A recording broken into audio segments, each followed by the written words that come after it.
Stone Island and New Balance, they did it again. One of the reasons that has made New Balance such a popular brand over the last 3 years has been its very careful selection of collaboration partners. When we first heard about the Stone Island collab back in 2021, it seemed like the perfect partnership. Stone Island, which is a brand known for its use of unique materials to create functional and recognizable clothing, combining with New Balance, a brand focused on producing high quality products for everyday use. And now we got the latest chapter of that partnership, and this time on a completely new model. My name is Josh, and in this video, I'll be reviewing the New Balance 991 V2 Stone Island.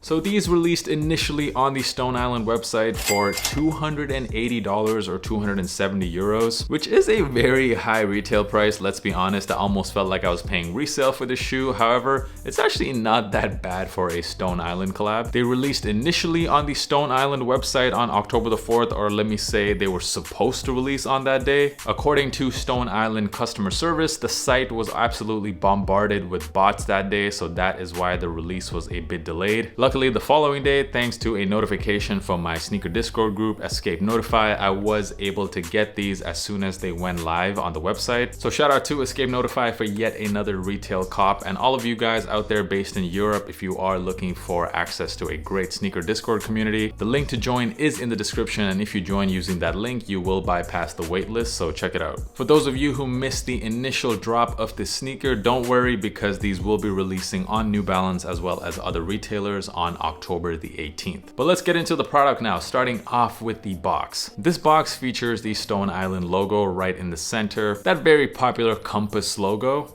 And on the side of the box, we have New Balance with Made in UK branding. And getting into the sneaker, now this is the New Balance 991 V2, which really surprised me because the 991 came out 20 years ago and we're only now getting a V2. When you consider how many iterations we've had of the 990, we're already in version 6 now. It does seem pretty strange that we're now getting a V2 of the 991s. And the difference between the V1 and the V2 seems to be mainly with the tech in the midsole. We'll get into that a bit later. But if you weren't really feeling this colorway and you really wanted to try out the 991 V2, well, the good news is there will be some upcoming general release colorways, including that always super clean gray pair. Let me know in the comments who's planning on getting a pair. Getting back to the shoe now, let's talk about the colorway. Now, you might either think that this is an amazing colorway or just super boring. I happen to be in that first group, mainly because there aren't too many New Balance collabs out there which feature black as a base color. I think the black works really well with the olive tones on the sneaker, and according to Stone Island, this colorway was inspired by adapted industrial places, which reminds me a lot of all of the nightclubs in the city I live in, Berlin. Some of the most famous nightclubs in the world, including Berghain and Tresor, they're all former industrial spaces that have been converted now into nightclubs, so maybe that's part of the reason why this colorway really resonated with me. But I want to hear your thoughts. What do you guys think about this colorway? Is it a bit too plain, or are you guys really feeling it? The sneaker features 2 layers of mesh, and I'm just loving this upper layer here, which is done in a olive green color. Check out the pattern on that mesh. It is inspired by latticed metal. We've never seen this mesh pattern before, and it does a lot for the shoe visually. Underneath that upper olive green layer, you do have some standard black mesh underneath as well. Most of the black panels on the sneaker are actually made out of this nubuck material, except for on the heel where you have much more of a rougher suede. The tongue of the sneaker features more of that olive green mesh, which I think looks great, and you have that very nice looking Stone Island logo on the tongue. One visual detail with the V2 is this 991 logo. You actually see it now on the lateral side of the sneaker, whereas on the OGs, the V1s, you actually had it on the heel. The end logo on this pair is done in this gunmetal gray color, which I think contributes even more to that industrial look they were going for. Moving on to the laces on this sneaker, you do get 2 pairs of laces here, and I've put them both on the sneakers so you guys can check it out and decide which one you like better. The standard laces are done in black to match the upper of the sneaker, and you also get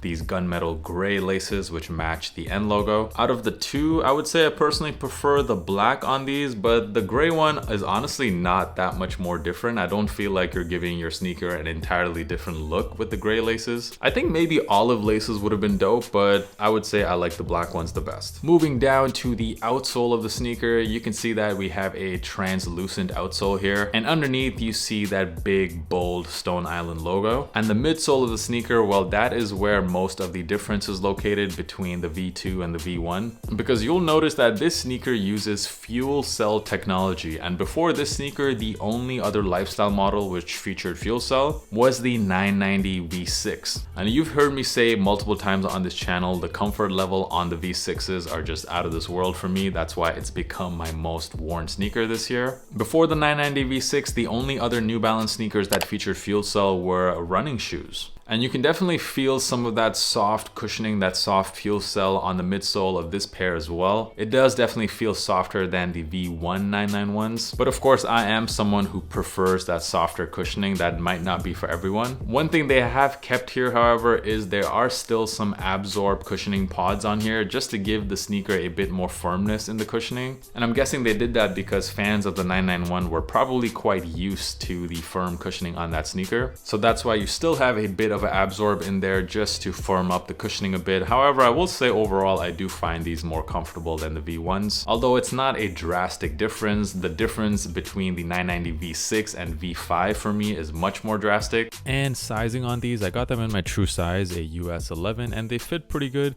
I would say they're even maybe a bit snug in the toe area. For those of you thinking of going a half size down, I suggest do not do that. If you're used to doing that in other New Balance sneakers, these definitely fit a bit more snug in the toe area. So I suggest for most of you guys, definitely go with your true size in these. I also tried to style the sneaker for you guys here, give you some inspiration. And by the way, I am trying to do this now in all of my sneaker reviews, give you guys some inspiration of what they look like with an outfit.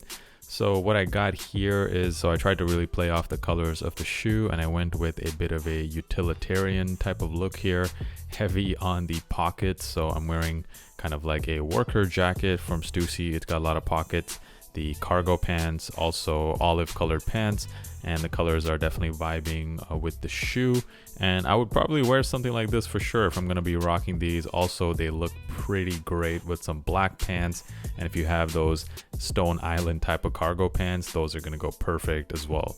And quickly having a look at what these are going for right now on the resale market, there is a bit of resale on this shoe, but if you look at what the retail price is, it's actually not going for that much above retail. I'm a bit surprised, to be honest, by how low the resale is on this sneaker, considering it is a Stone Island collab. Maybe not everyone is feeling this colorway, but I guess for fans of this sneaker, at least even if you missed out on retail, you don't have to spend that much more to get this sneaker for resale. Overall, the Stone Island 991 V2. While I honestly don't understand why anyone really needed a 991 V2 20 years later, I still do really like this shoe. For me, it's all about the colorway. Black and olive just works really well. In the wintertime especially, we're always rocking some pretty dark colors. You can't really wear your Joe Fresh Goods 993s or your Jown 991s in the wintertime. So that's why a shoe like this is perfect for those dark, cold months. Yeah, I'm digging it. Definitely, I do think the price is quite high, but other than that, I think this is a pretty good pair of shoes. But do let me know in the comments, what do you guys think about the New Balance 991 V2? Are you guys planning on getting a pair? And if you haven't already done so, make sure you are subscribed to the channel, because I'm dropping content just like this every single week for you guys. Follow me on Instagram. I'm super active on there as well. And while you're at it, make sure you check out the bi-weekly sneaker podcast, the Kickback Pod, available Spotify and Apple Music. Links are in the description. I will catch you guys in the next video. Peace.